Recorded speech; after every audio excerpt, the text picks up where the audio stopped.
Hello, everyone. Oh, welcome to another Sunday, the first one of 2022. Oh my God. Let's get the stuff out of the way. This is where you can go for today's soundtrack that we'll listen to. scientificsounds.com, Least Resistance. And here is where you can go to make a comment or ask a question about anything that we cover. scientificsounds.com/ask-a-question. And here's where you can go to my YouTube channel and see all the live streams I've done up to this point. We're at number 89 or something ridiculous. If you're new, we listen with headphones. I have a soundtrack at the end for entraining brainwaves to a certain state and to linking all of our brainwaves together into a sort of a global mind link. And if you are new then and you haven't been with us the whole time, then the things that I cover in mention in some of these live streams refer to previous live streams where I covered it in great detail. Each one of these live streams builds on information from the one before, so go back and watch them. There's a lot, but watch one a week.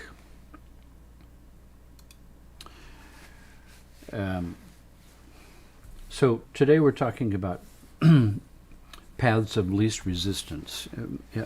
It's one of those foundational universal laws that the universe seems to obey in every way you can think of, from the smallest particles in the subquantum field to the largest supergalactic nebula, influences that influence nebulas and galaxies and lines of communication. Everything in the universe is ecological, trying to get the most work with the least amount of energy expended, trying to follow paths of least resistance to get the most work with the least amount of energy expended. Your physical body, your own physical body is a textbook of this universal law in miniature. Everything in the functioning of your body follows this rule.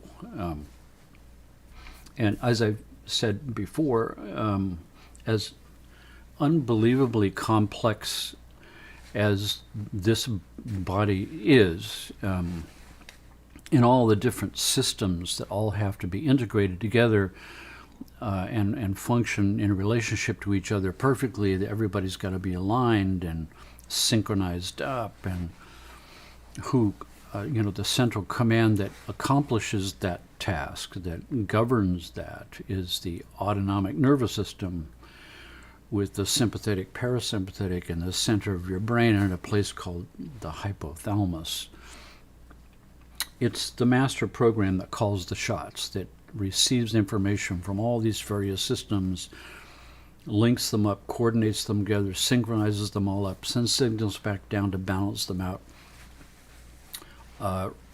sends signals out to repair tissues on an ongoing basis, on and on and on.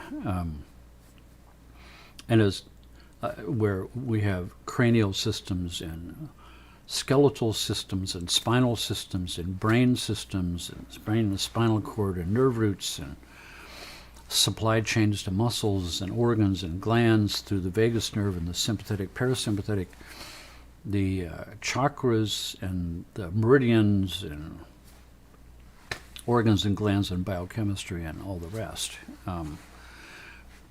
As complex as all of that is, it's really all based on a couple of primary rules that function.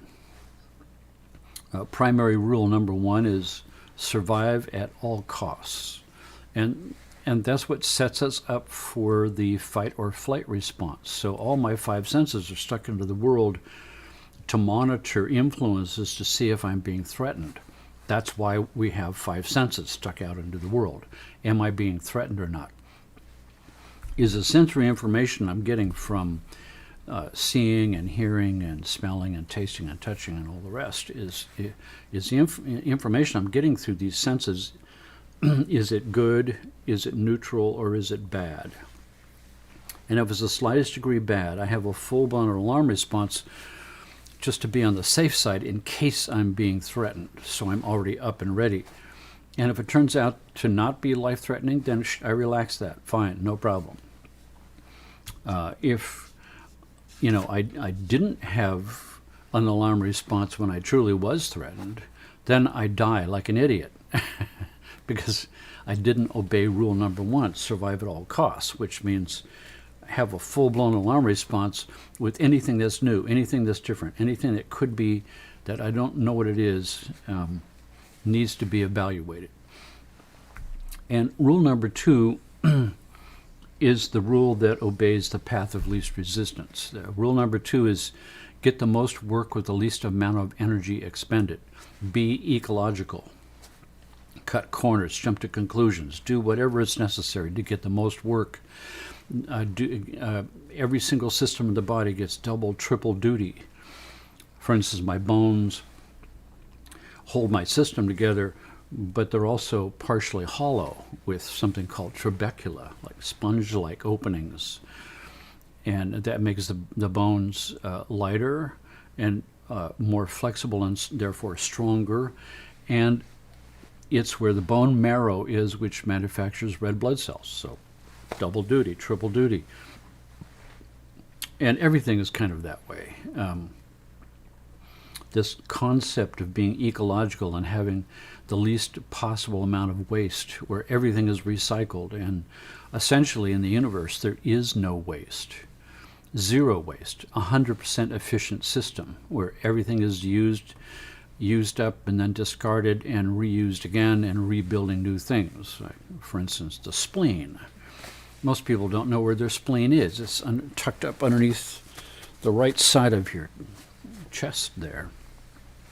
Organ about the size of your fist, maybe a little smaller. It's a dual organ, double duty. In its active phase, it's the largest lymph node in your body, and it's part of your immune system, part of how you scavenge materials. It's part of the sewer drain system, or lymphatic system. In a passive phase, it recycles old red blood cells. So essentially the spleen is this maze of a network of blood vessels that get ever smaller and smaller and smaller in diameter until, as the blood is passing through this maze of blood vessels, the tubes are getting smaller and smaller and smaller and smaller until the tube is so small that each red blood cell has to squeeze through that tube, which is slightly less in diameter than the diameter of the red blood cell. So the red blood cell has to elongate to squeeze through. That means we have friction on the blood cell membrane. And if the blood cell is over 120 days old, the membrane is too weak to handle that process, and it ruptures. And all the contents of the red blood cells spill out and are absorbed into the walls of the spleen and recycled to make new red blood cells from scratch. All of those ingredients are recycled and shuttled back to the bone marrow to manufacture new red blood cells.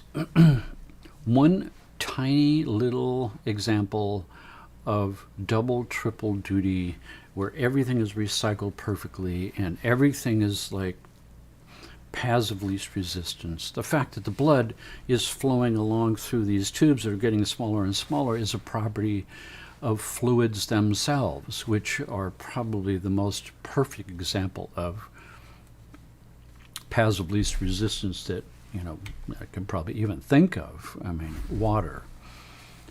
Water constantly flowing along the paths of least resistance. It flows over, it flows around things, it never shies away from dropping down some dark hole opening into some subterranean caverns and wherever they happen to go.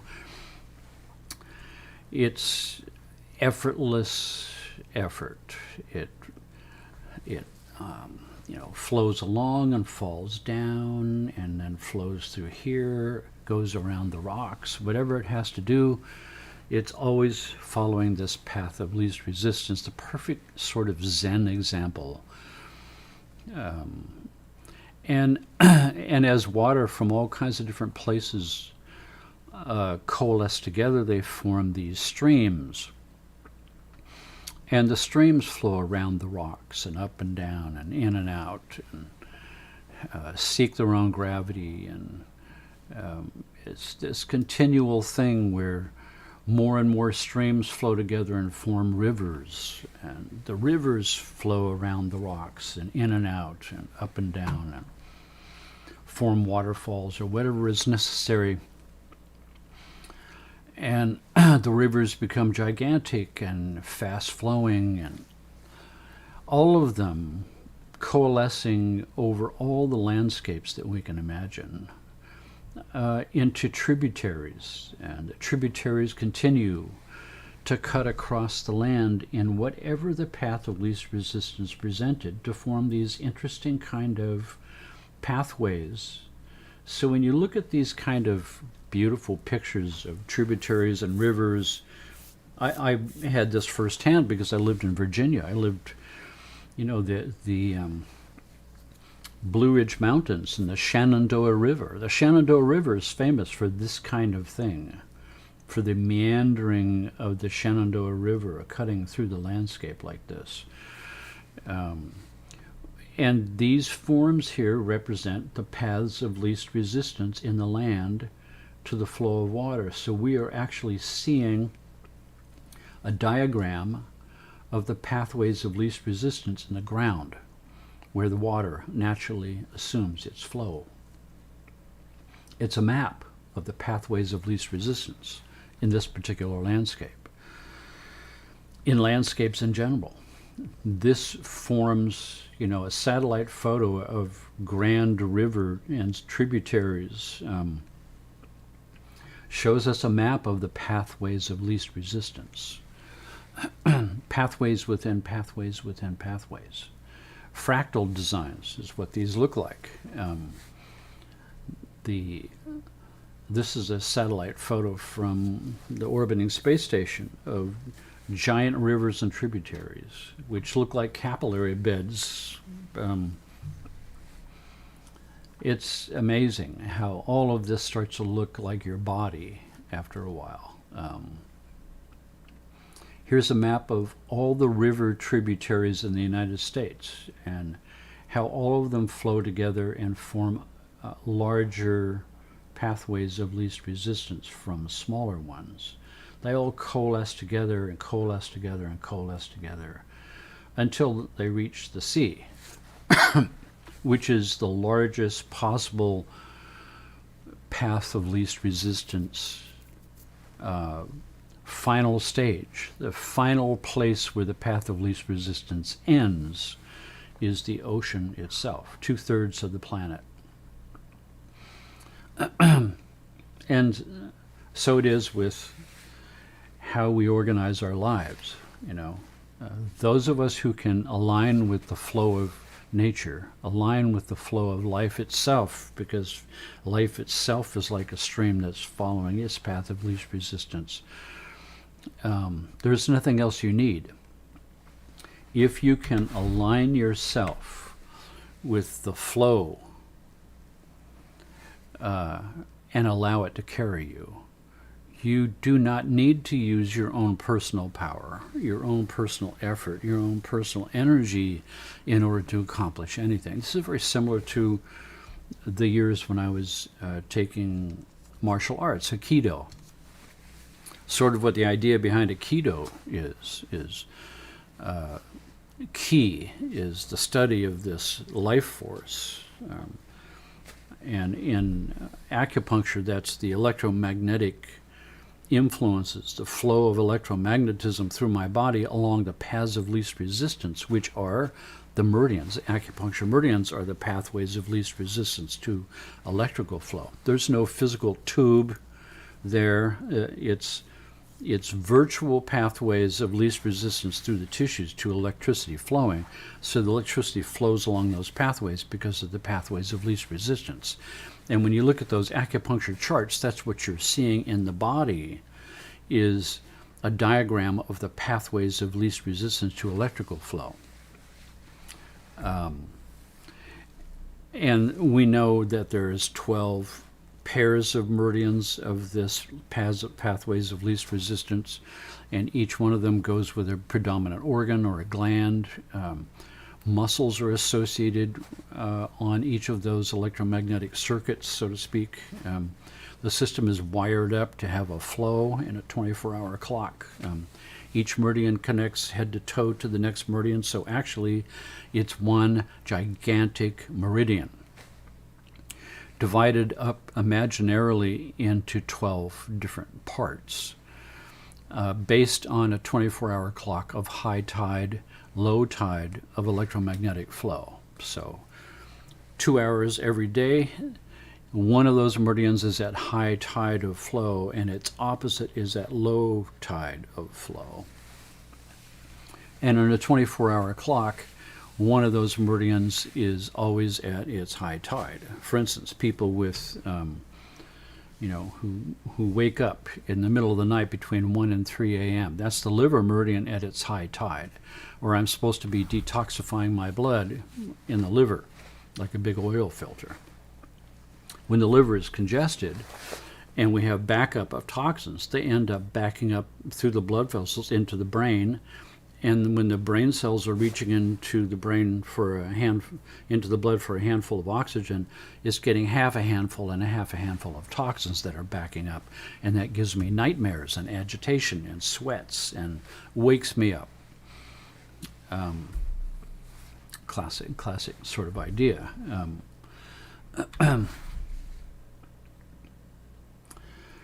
So tributaries, just like we see on the land with water, is how our body is organized, except it's in sort of 3D. Capillary beds, arteries and veins, distribution of blood in branches that go smaller and fork and get smaller and fork and smaller and fork, all the way down to a microscopic level, where we have tributaries and smaller tributaries and smaller tributaries and smaller ones and smaller ones and smaller ones. All of it in a grand cycle of arteries into veins, which get oxygenated back into arteries, which use the oxygen and fill it up with CO2 and come back to the... It's this closed ecological system, perfectly balanced, no waste. We see the same sort of patterns in mountainscapes, and this is actually a mathematical fractal pattern that looks like photographs we see from space stations of mountain chains and river tributaries and arterioles in your body, all of it based on the same principles. This is a fractal design. We see these fractal designs in nature, this sort of broccoli thing. This is 3D spiraled fractal patterns where this big cone here is reflected in all these minor cones, and each of these minor cones is made of smaller cones, and each of those smaller cones is made of smaller cones, and all of it is reflective of each other infinitely. That's what a fractal does, is the main pattern is reflected in the components that make it up, so that any component looks like the largest one, reflected in the small. Another satellite photograph of the Himalayan mountains, covered with snow, and fractal patterns in the structures of leaves and their veins, similar to the fractal patterns that we see in landscapes or in capillary beds. All of it following the path of least resistance. One simple rule: follow the path of least resistance of energy flow. sort of, well, I mean, here, capillary beds and tree branches and lung fields and tributaries, all of it the same principle, showing the same forms that tend to always show up, of how these paths of least resistance show these very specific type of forms that show up over and over and over again. Paths of least resistance look this way. Eventually, you know, in nature and in the human sphere, in your own body and in your own consciousness, paths of least resistance lead to a place of stillness, a place where all the flow ends up somewhere in a massive pool, a pool of energy, a pool of consciousness, a pool of water.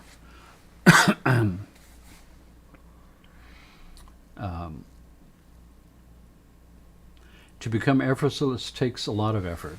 It's good to compare it to learning an instrument or learning a sport. It takes effort to let go of effort itself, to relax and allow the flow to go through you, because our knee-jerk response is the effortless state requires a lot of effort. And no, it only takes a lot of effort to learn how to let go and allow the effortless effort to move through us, to flow through, just like water. You know, a pebble drops into the water and the water accepts it without question and has a response where these ripple patterns, the same kind of thing that we see in music and in sound waves, a vibration.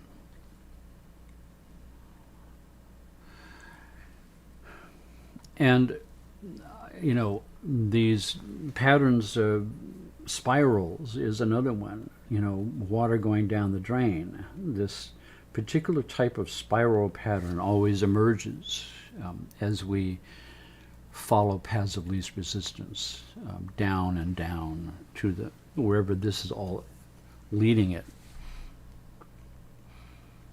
We see that in the cosmos, in black holes. Same thing as water going down the drain in your kitchen sink.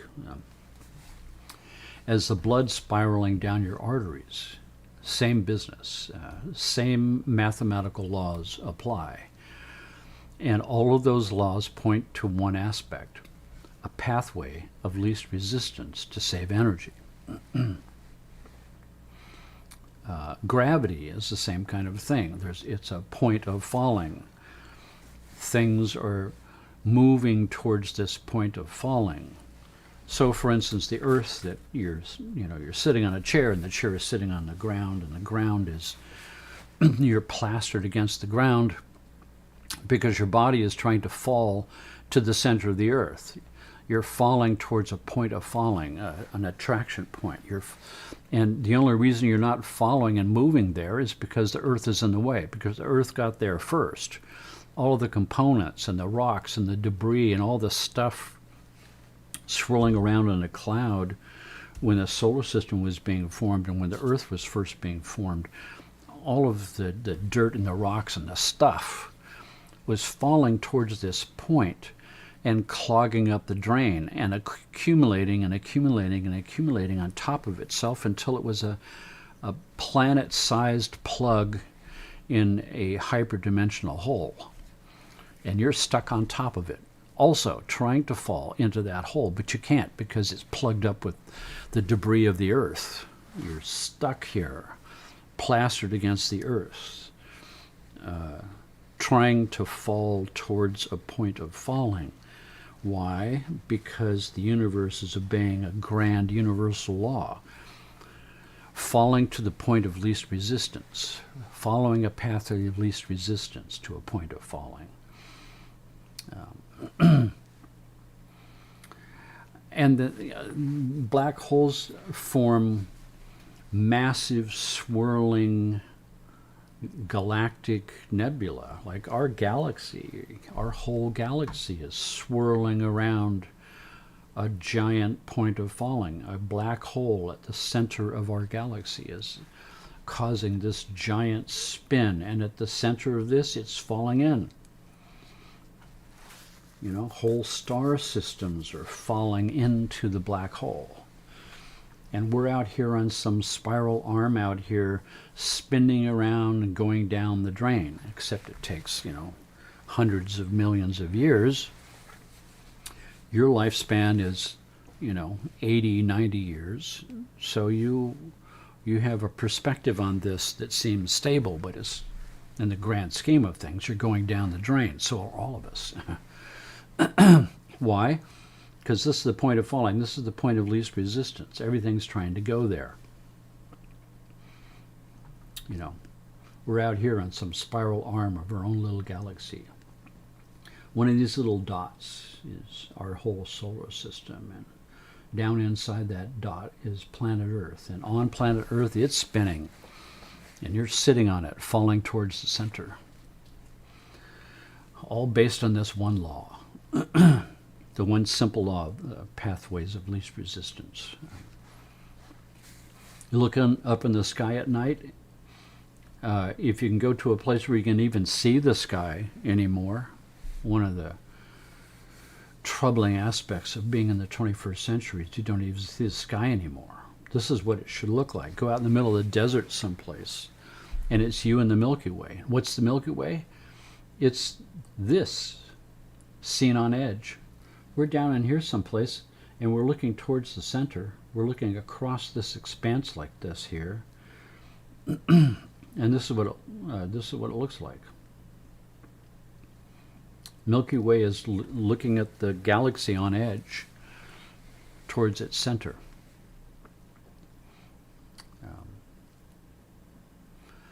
And life itself, I've talked about this, pathways, forks in the pathway. You're walking a path of life that comes to a fork, and each of those forks leads to another fork. And that's also pathways of least resistance. Through the path of least resistance, you have your realizations. For everything that you want, there is a path of least resistance to help you do it. When you hold a desire, there are 20 or 30 immediate avenues for you to follow right away. The question is, which ones do you take? How do you know? How can you go through this maze of pathways leading to forks, and those forks lead to new forks, and those lead to new forks? Which fork do you take? How do you know?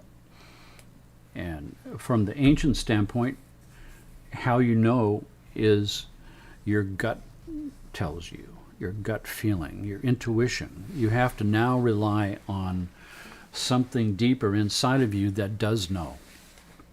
The little voice that speaks to you, every time you don't listen to that voice, you regret it. Oh, shoot, I should have listened to that. As time goes on, in the school of hard knocks, when you don't listen to it, you get punished. Something bad happens to you. And then you realize the next time that happens, you listen to that voice. And the more you listen to that little voice, the more you can trust it. And the more you trust it, the more you listen. And the more you listen, the more you realize that your life is filled with these choices. Every microsecond of every day, there's forks and pathways and signs and omens that the universe is nudging and saying, look at this sign, look at this omen. Listen to the voice. Follow that path.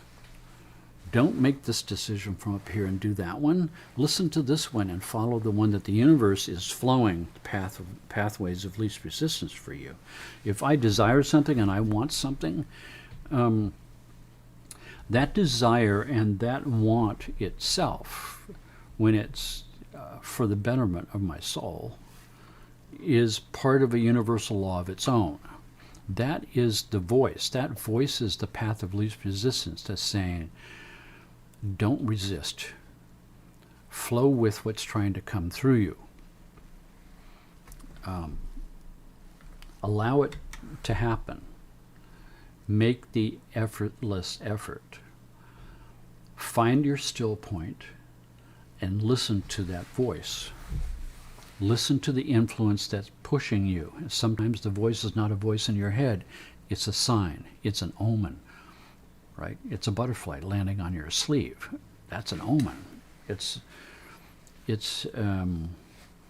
a bird landing on the pathway in front of you and looking at you and then flying away. It's 100 things like that. That once you begin to pay attention, it's all around you. The universe is communicating to each one of us in all kind of symbolic forms that's helping to nudge us to allow ourselves to open to the flow that's trying to move us along the path and sort out which forks we're supposed to be taking. It's us becoming water, fearlessly allowing ourselves to drop into whatever pool or go around whatever obstacle in a matter of course without thinking about it. The law of least effort means harnessing the forces of the universe and becoming aligned with them.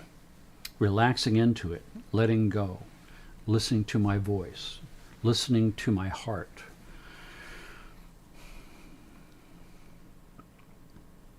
Coming in contact with the forces of movement of the cosmos that move through me. I'm a part of the cosmos. I'm part of that flow. My thinking mind sort of gets in the way and gets out of touch with that flow. And I start making independent decisions and I go against the flow. And whenever I go against the flow, I get white water. I get turbulence. I get disturbance. I get problems. I have pain. I have things. I have weird stuff show up because I'm not in the flow anymore. I'm up here making independent decisions because this part says, I don't know if I can tell what I'm supposed to do here. Excuse me, but that's not the part who's supposed to be deciding that. This part is. All of it ending in this ultimate place of least resistance where all of these flows are heading towards. They're all heading towards something. The ultimate ground state, the state of ultimate ease, the still point, the great attractor of all forces. All forces are attempting to fall to this place and come to rest there.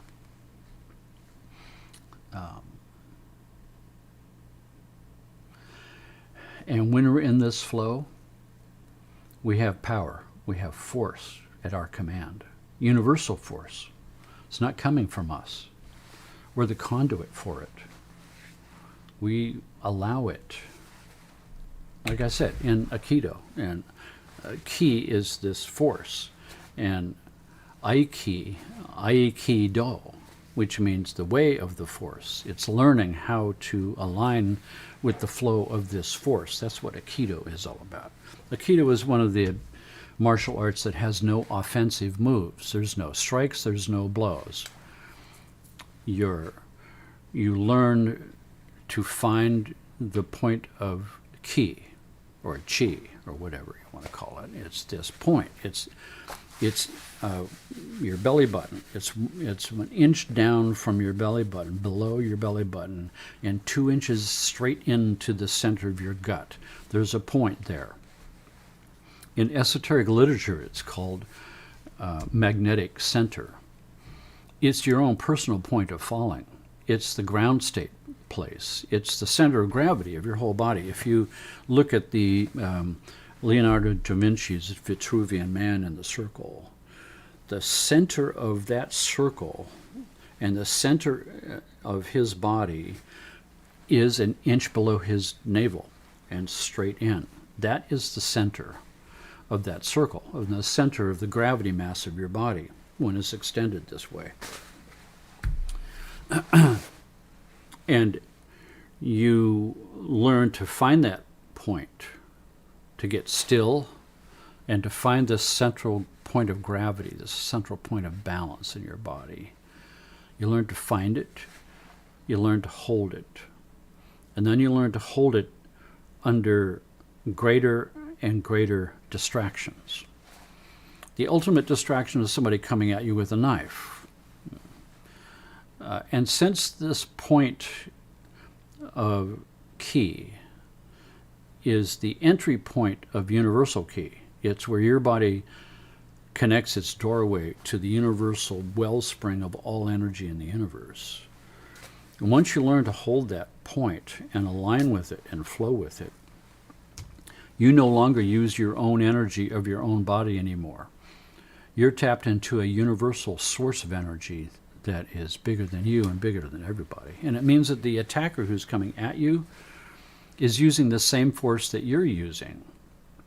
It's an illusion that I'm in this body and you're in that body. The reality is it's all just one big thing, and I'm tapped into it, into its source. I'm holding it. That means that I fight you with your energy. I don't fight with my energy.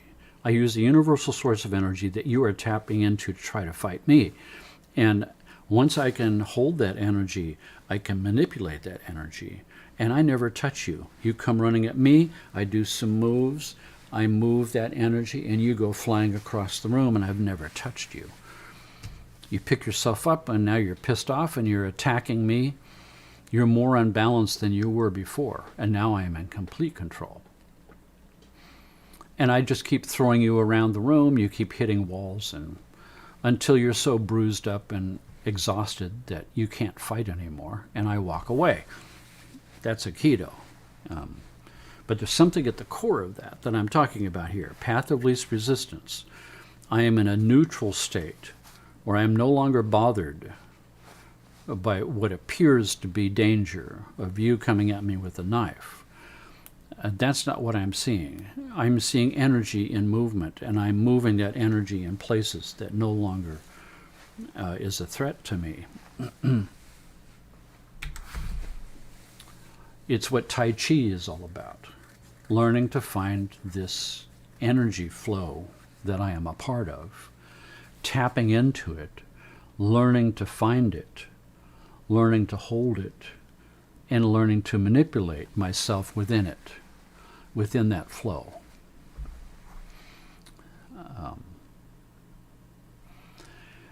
And the universe is doing this all the time. The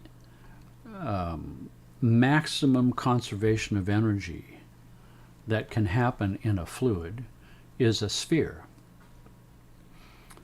The interesting thing about water itself, H2O, and its special properties as a compound that is different than anything else in the universe, is concept of surface tension, which allows this globe, this three-dimensional globe of water to form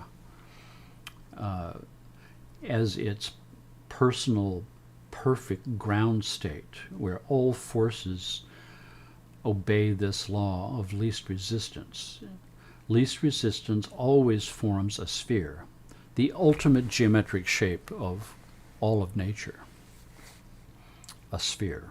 And a sphere, as I've discussed before, is the perfect acoustic reflection space. If I could be inside of a perfect sphere, it's the perfect sound space for echo patterns. It's profound. That means that half of a sphere, or a dome, is the sort of the perfect sound space for meditating. A dome-shaped architectural form would be the perfect sound space for meditation. And now here we are once again where the pebble drops into the water.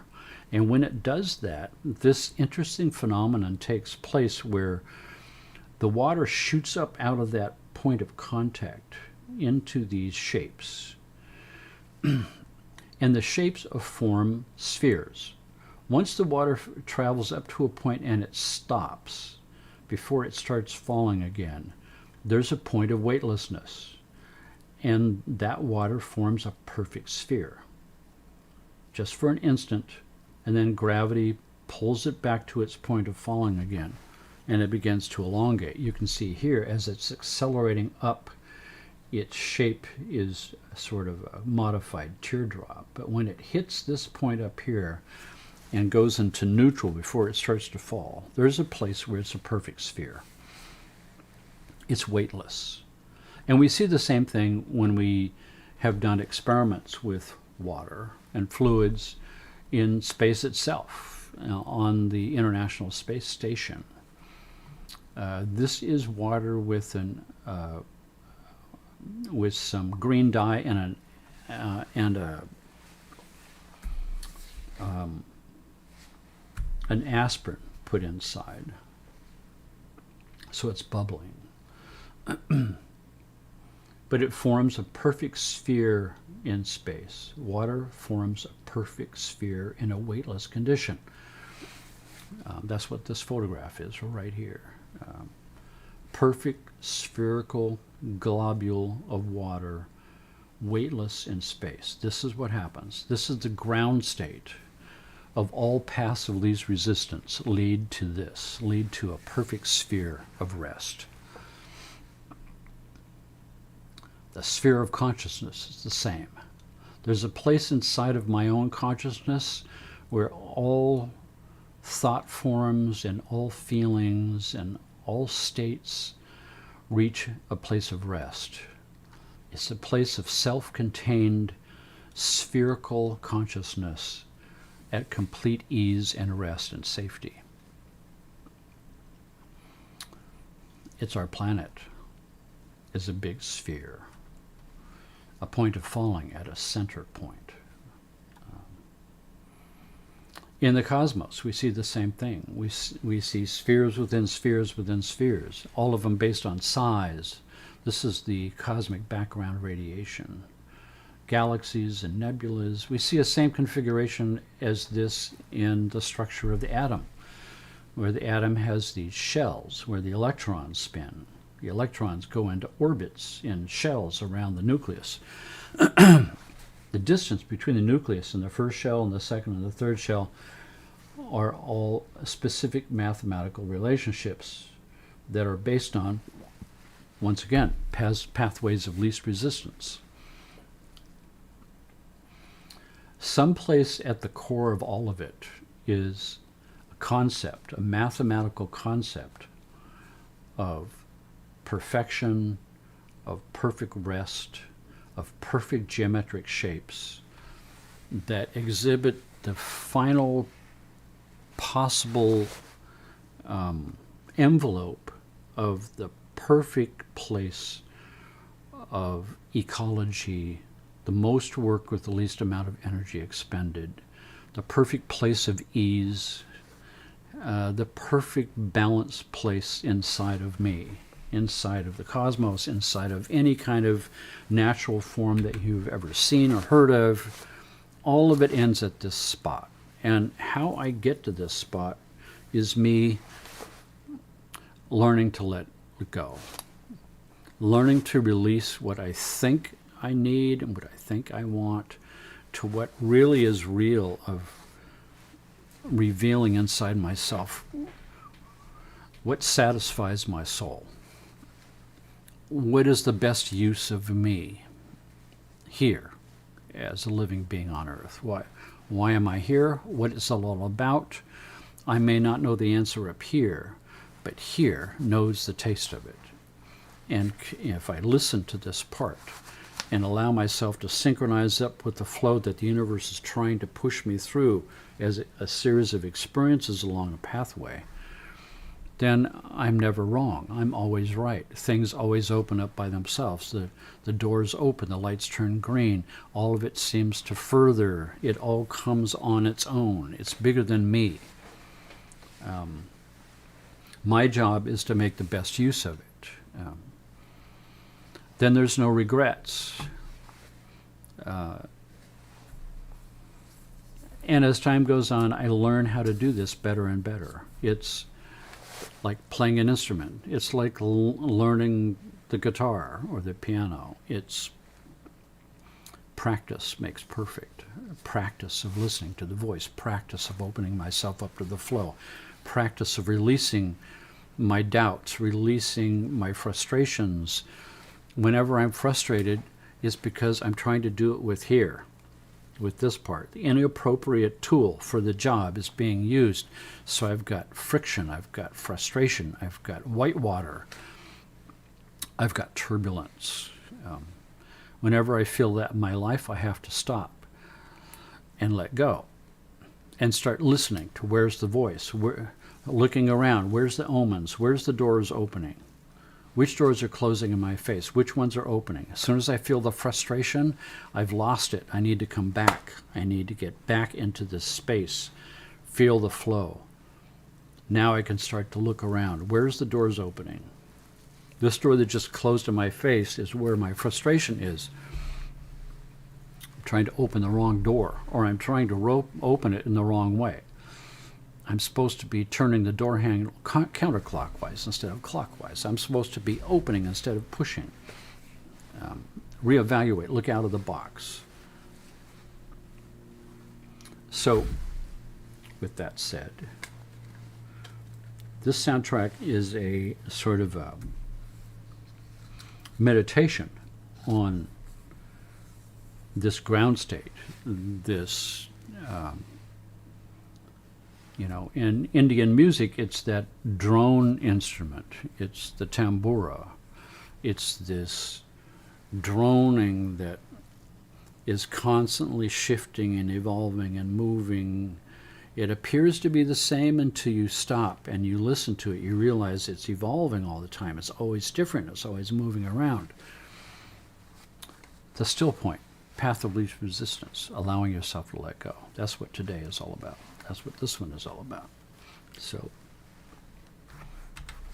headphones, please.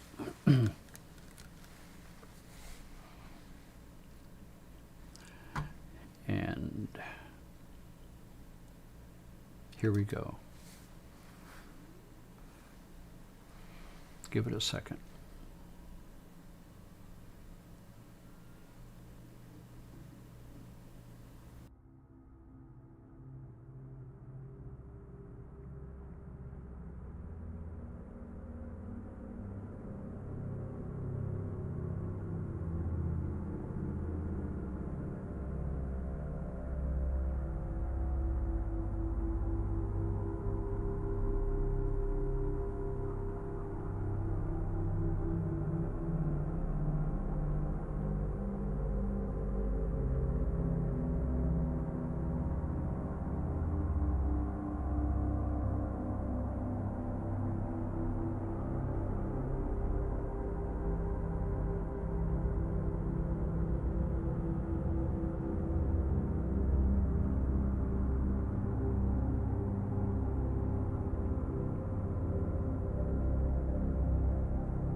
So, 2021 is behind us. 2022 is going to be a banner year. Take my word for it. It's going to be like nothing you've ever seen before.